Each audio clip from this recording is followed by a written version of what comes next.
This is CBS News, New York. Donald Trump set to be inaugurated as the nation's 47th president, the measures he plans to implement for his first few days once he's in office. And the Brooklyn Academy of Music honoring Dr. Martin Luther King Jr.'s influence sparking the civil rights movement, the celebration lineup for the historic federal holiday. And the snow is cleared out, but get ready for the dangerously cold temperatures. What to expect when you wake up, all in our first alert forecast. Good morning on this Monday, January 20th. I'm Chris Raggi. And I'm Mary Calvi. And let's get right over to John Elliott. He has your first alert forecast from our virtual studio. It is 5:31 right now, and boy, is it cold out there, John. Yeah, and interesting as we kind of forensically look at this storm. Central Park, 1.6 inches, but around the city, 5 boroughs, there was variety. I mean, 1 to almost 4 inches.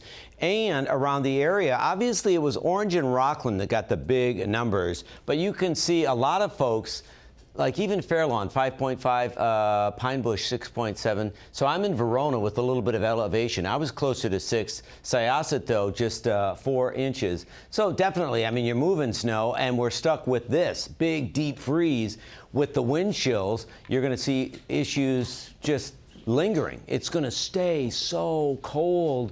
Wind chills right now in the single-digit range and all day long.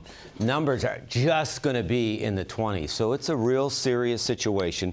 We're going to talk about those numbers, but you have to factor in extra time for the ride and drive with the snow from last night. What's going on right now, Anique Evans? Well, John, we have a new issue on Long Island. It's a crash on the LIE eastbound as you get to New Hyde Park Road. That's exit 34. The left lane is closed with that, and volume is building for about a half a mile through the area. We also have a crash on the westbound side of the LIE as you get to Maurice Avenue in Queens. The right lane and center lane are closed with that as well. And as people have been saying, just give yourself some extra time. There's a lot of delays because of snow plows and salting trucks in the area. Alternate side parking is in effect today citywide. Chris and Mary, back to you.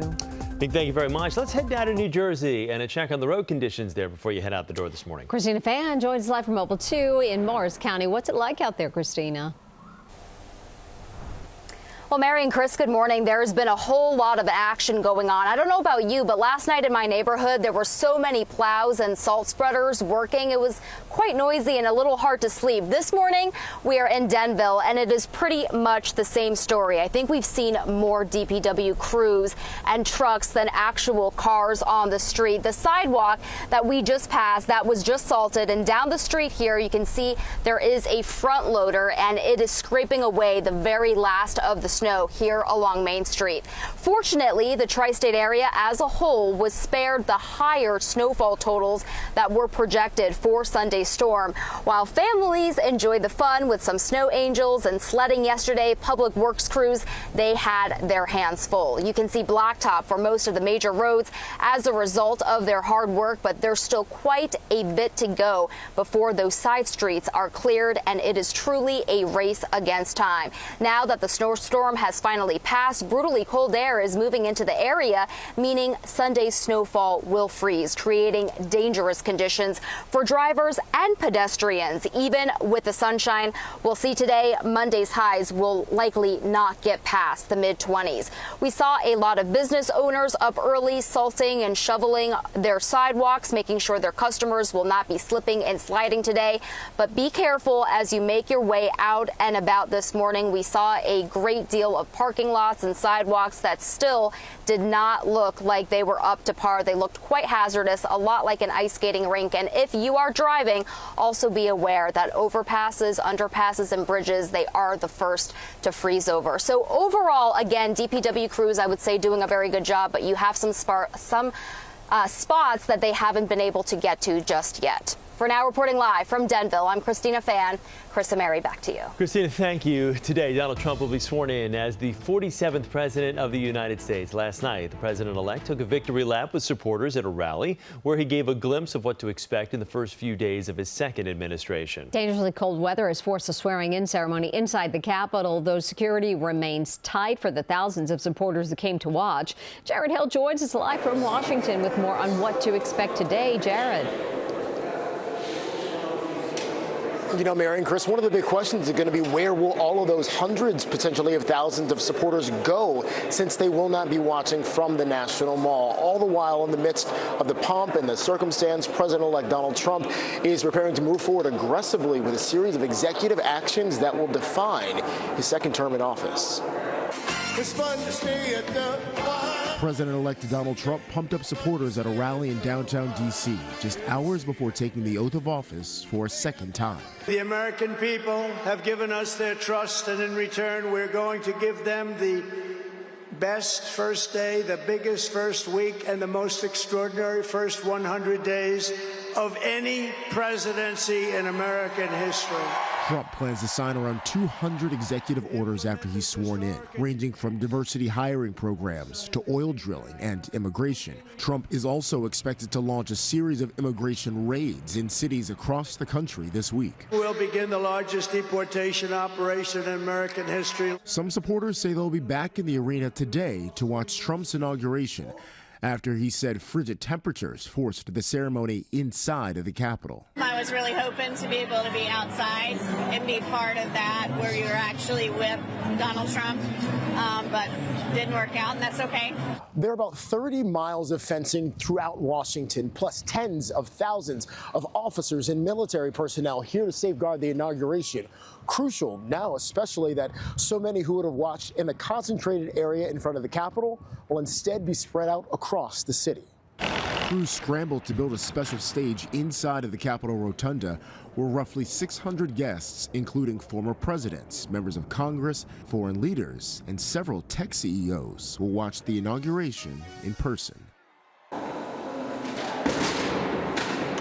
Some new CBS News polling shows that about 60% of Americans have an optimistic view of the second Trump term.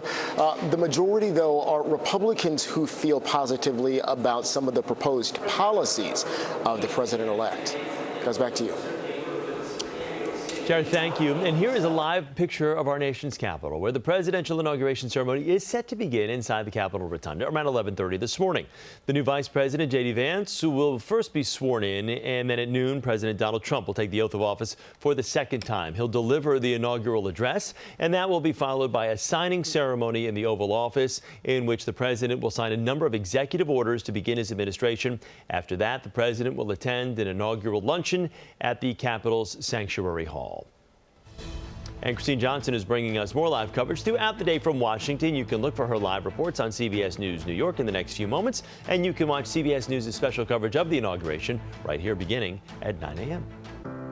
Today marks Martin Luther King Jr. Day, a federal holiday. A celebration will be held today at the Brooklyn Academy of Music. It will include a member of the historic Little Rock Nine. Elijah Westbrook is live in Fort Greene with a preview. Elijah. Mary, good morning. Well, the life and legacy of Dr. King will be honored right here at the Brooklyn Academy of Music, as you mentioned. And we know that the festivities will kick off at 10:30 a.m. In the meantime, go ahead and check out some video we gathered from last year while we give you a preview of what you can expect. Organizers say guests will have the chance to listen to a speech by Carlotta Walls Lanier, who is the youngest of the Little Rock Nine. There's also a solo presentation by dance company Ailey 2 and music by the Fire Ensemble, led by Troy Anthony.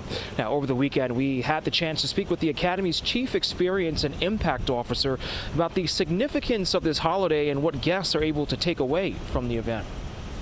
It means a lot. I think it means that this is a chance of reflection, but also hopefully sparking some action. And sometimes what action means is just connecting with people. We're particularly excited this year because we have a twist on what we've done in the past, where we usually have a choir and a musical performance. And this year we're combining those and really bringing the audience in. Alrighty, so taking a look back here, Dr. King would have been 96 years old this year. He was a civil rights leader and Nobel Peace Prize winner, known for his nonviolent approach in speeches, including I Have a Dream. Dr. King was assassinated on April 4th, 1968 in Tennessee, where he was just 39 years old. Of course, if you want to partake in honoring his life, festivities here at the BAM kick off at 10:30 a.m. We're live this morning from Fort Greene, Brooklyn. Elijah Westbrook, CBS News, New York. Elijah, thank you. 5:40 right now. Let's turn things back over to John Elliott in our virtual studio. Okay, Mary, hate to break it to you, but now's the day. If you have them, turn on the electric gloves and the electric vest. You are going to need to layer up today. Think smart. Your high today is only going to be 25. It will never feel that warm. So just be smart. Wear the gear and take the gear you're going to need to stay warm. And don't forget to clean up the whole car before you go. Let's check out First Alert Traffic now with Anique Evans. Hey, John. Well, we have an issue on the westbound side of the Long Island Expressway. This is at Maurice Avenue, where the right and center lanes are closed with this crash. Delays are building for about a half a mile through the area. Now, as for the Hudson River crossings, we have an issue at the Holland Tunnel. It's a 15-minute delay heading inbound because of a crash in the tube that has the right lane closed. No issues to report at the Lincoln Tunnel or the GWB. Alternate side parking is suspended today for the Martin Luther King Jr. holiday. I'll send it back to you at the desk. Anique, thank you.